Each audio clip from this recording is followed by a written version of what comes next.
Hello friends, मैं उत्तम गुप्ता आप सभी का इस यूट्यूब चैनल एग्ज़ाम पॉइंट पर स्वागत करता हूं। दोस्तों, आज का टॉपिक हम लोग संविधान पढ़ने वाले हैं। संविधान के बारे में जानने वाले हैं और इसके कुछ फैक्ट को जानेंगे। तो चलिए हम लोग आज स्टार्ट करते हैं। तो दोस्तों, स्टार्ट करने से पहले आप लोगों से फिर से एक बार रिक्वेस्ट करूंगा कि ज़्यादा से ज़्यादा लाइक शेयर कमेंट करें और सब्सक्राइब कर लें और बेल आइकन को भी प्रेस कर दीजिए। तो चलिए आज का हम लोग स्टार्ट करते हैं। संविधान। दोस्तों, संविधान को अगर तोड़ा जाए तो सम का मतलब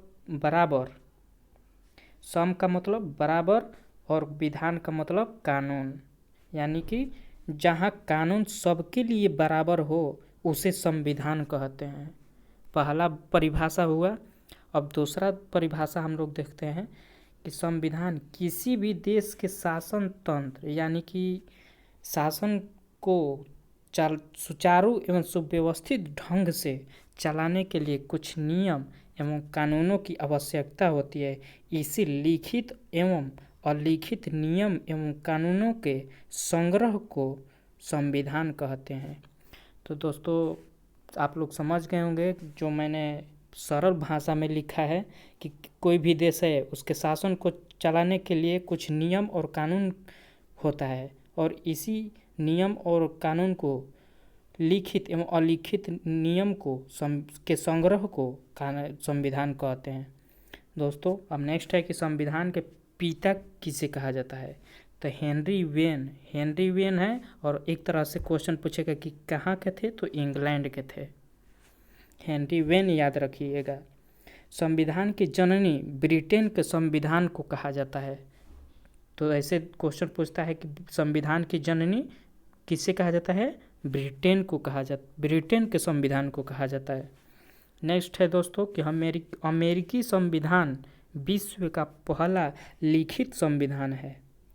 यानी कि अगर विश्व का अगर देखा जाए तो पहला लिखित संविधान अमेरिकी संविधान है। नेक्स्ट है दोस्तों कि विश्व के सभी देशों में भारत का संविधान सबसे लंबा लिखित संविधान है। यानी कि ऐसे क्वेश्चन पूछता है कि किस देश का सबसे लंबा लिखित संविधान है, तो भारत का संविधान है। अब ऐसे क्वेश्चन पूछता है कि संविधान सबसे छोटा लिखित संविधान किस देश का है, तो मोनाको का सबसे छोटा लिखित संविधान है। अब नेक्स्ट है दोस्तों कि भारतीय संविधान के बारे में जानते हैं। भारत में संविधान शब्द का जन्म महात्मा गांधी ने दिए थे। यानी कि संविधान शब्द का प्रयोग सर्वप्रथम महात्मा गांधी ने किए थे। और कब किए थे, तो 5 जनवरी 1922 को जब असहयोग आंदोलन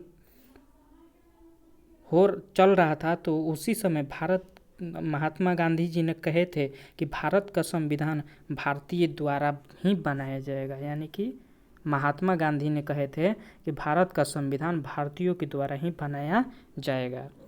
अब नेक्स्ट है दोस्तों कि भारतीय संविधान का जनक डॉक्टर भीमराव अंबेडकर जी को कहा जाता है। यानी कि शब्द का प्रयोग किए थे महात्मा गांधी, लेकिन भारतीय संविधान का जनक डॉक्टर भीमराव अंबेडकर को कहा जाता है। नेक्स्ट है दोस्तों कि भारत ने संविधान को 26 नवंबर 1949 ईस्वी को अंगीकार किया था। तो ऐसे क्वेश्चन पूछेगा कि अंगीकार कब किया गया था, तो 26 नवंबर 1949 को, और लागू कब किया गया था, तो 26 जनवरी 1950 को। अब नेक्स्ट है दोस्तों कि कैबिनेट मिशन के संस्तुति के आधार पर भारतीय संविधान का निर्माण करने वाली सभा का गठन जुलाई 1946 में हुआ था।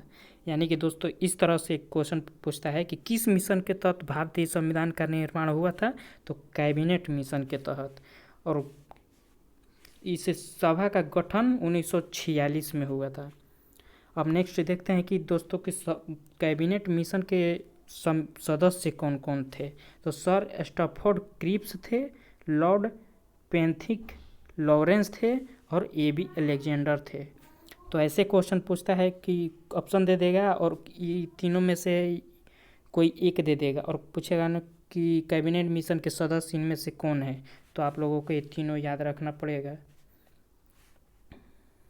और एक तरह से ऐसे क्वेश्चन पूछेगा कि इन कैबिनेट मिशन के सदस्य इनमें से कौन नहीं है, तो ये तीनों दे देगा और एक इनमें से नहीं होगा उसको टिक करना पड़ेगा।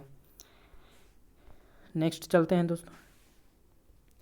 नेक्स्ट है कि भारत के लिए संविधान की रचना हेतु संविधान सभा का विचार सर्वप्रथम स्वराज पार्टी ने 1924 ईस्वी में प्रस्तुत की। यानी कि अगर देखा जाए तो भारत के लिए संविधान की रचना हेतु संविधान सभा का विचार सर्वप्रथम स्वराज पार्टी ने 1924 ईस्वी में प्रस्तुत की थी। तो अब नेक्स्ट चलते हैं दोस्तों कि संविधान सभा के सदस्यों की कुल संख्या 389 निश्चित की गई। जब इसका संविधान सभा का निर्माण हुआ तो उस समय 389 सदस्य निश्चित की गई थी। अब नेक्स्ट है दोस्तों कि कब संविधान सभा की प्रथम बैठक आयोजित किया गया था। ऐसे क्वेश्चन पूछेगा और ऐसा पूछेगा कि अस्थायी अध्यक्ष के रूप में किसे चुना गया। तो 9 दिसंबर 1946 को पहली बैठक हुई थी और इसी बैठक में संविधान सभा का अस्थायी अध्यक्ष डॉक्टर सच्चिदानंद सिन्हा को चुना गया और इसके जस्ट 2 दिन बाद ही संविधान सभा का अस्थायी अध्यक्ष डॉक्टर राजेंद्र प्रसाद को नियुक्त किया गया, यानी कि 11 दिसंबर 1946 ईस्वी को। नेक्स्ट है संविधान सभा के संवैधानिक सलाहकार BN राव थे। तो आप लोग ऐसे डायरेक्ट क्वेश्चन पूछेगा कि संवैधानिक सलाहकार कौन थे, तो BN राव थे। अब नेक्स्ट है दोस्तों कि 13 दिसंबर 1946 को पंडित जवाहरलाल नेहरू ने उद्देश्य प्रस्ताव प्रस्तुत कर संविधान निर्माण का कार्य प्रारंभ किया। ऐसे क्वेश्चन पूछेगा कि उद्देश्य प्रस्ताव किसने प्रस्तुत किया था, तो पंडित जवाहरलाल नेहरू ने। अब कब, तो 13 दिसंबर 1946, यानी कि प्रथम बैठक जब स्टार्ट हुआ था 9 दिसंबर 1946 को, तो जस्ट 4 दिन बाद ही पंडित जवाहरलाल नेहरू द्वारा उद्देश्य प्रस्ताव प्रस्तुत किया गया और इसी प्रस्ताव के तहत संविधान निर्माण का कार्य प्रारंभ किया गया। नेक्स्ट है कि प्रारूप समिति का अध्यक्ष डॉक्टर भीमराव अंबेडकर को बनाया गया। और प्रारूप समिति इसमें सदस्यों की संख्या 7 थी। तो आप लोग ऐसे क्वेश्चन पूछता है कि सदस्यों की संख्या कितनी थी, 7 क्वेश्चन पूछा हुआ है। और इसके अध्यक्ष कौन है प्रारूप समिति की, यानी कि ड्राफ्टिंग कमेटी के, तो डॉक्टर BR अम्बेडकर थे। संविधान सभा के सदस्यों में अनुसूचित जनजाति के सदस्यों की संख्या 33 थी। ऐसे क्वेश्चन पूछते हैं कि संविधान सभा के सदस्य जो थे उसमें अनुसूचित जनजाति के सदस्यों की संख्या कितनी थी, तो 33, और उसमें महिलाओं की संख्या कितनी थी, तो 15, यानी कि संविधान सभा के महिला सदस्यों की संख्या 15 थी।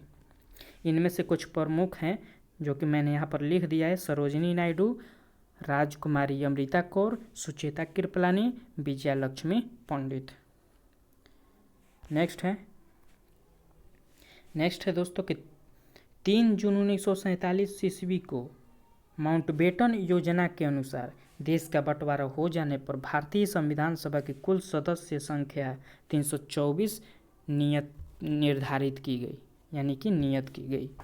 अब नेक्स्ट है दोस्तों कि देश विभाजन के बाद संविधान सभा का पुनर्गठन 31 अक्टूबर 1947 ईस्वी को। तो इसको याद रखना है दोस्तों कि देश विभाजन के बाद संविधान सभा का पुनर्गठन कब किया गया था, तो 31 अक्टूबर 1947 को। 3 जून 1947 को बंटवारा हुआ और 31 अक्टूबर 1947 को संविधान सभा का पुनर्गठन हुआ, जिसमें सदस्यों की कुल संख्या 299 थी। अब नेक्स्ट है दोस्तों कि 22 जुलाई 1947 को राष्ट्रीय ध्वज अपनाया गया। तो दोस्तों ऐसे क्वेश्चन पूछता है कि राष्ट्रीय ध्वज को कब अपनाया गया, तो आप लोग 22 जुलाई 1947 को। मोस्ट इम्पोर्टेंट क्वेश्चन है दोस्तों ये तीनों। और पूछेगा कि राष्ट्रीय गान को कब अपनाया गया, यानी कि राष्ट्रीय गान जन गण मन 24 जनवरी 1950। और राष्ट्रीय गीत को कब अपनाया गया? तो 24 जनवरी 1950 को ही। तो दोस्तों आज के लिए इतना ही, जो कि मैंने जो भी कुछ बताया है ये सब एग्ज़ाम के लिए काफ़ी इम्पोर्टेंट है। और इसके संविधान के से रिलेटेड कल हम लोग अगला वीडियो में इस जो एग्ज़ाम में पिछले एग्ज़ाम में क्वेश्चन पूछ चुका है उसको हम लोग कल डिस्कस करेंगे और देखेंगे कि किस तरह से प्रीवियस क्वेश्चन एग्ज़ाम में क्वेश्चन पूछा है, उसको हम लोग वन लाइनर के रूप में हम लोग पढ़ेंगे। तो चलिए आज के लिए बस इतना ही। जाते जाते फिर से हम आप लोगों से रिक्वेस्ट करेंगे कि अगर वीडियो आप लोगों को पसंद आया होगा तो ज़्यादा से ज़्यादा लाइक शेयर कमेंट करें, और जो सब्सक्राइब कर लिए हैं वो शेयर कर दें, और जो नहीं किए हैं वो जल्द शेयर कर दें, और बेल आइकन को भी प्रेस कर दीजिए ताकि मैं जो भी वीडियो आगे बहुत अच्छा वीडियो मैं डालने वाला हूँ, बस आप लोगों का सहयोग की ज़रूरत है। तो चलिए हम लोग मिलते हैं कल नेक्स्ट वीडियो में MCQ के साथ।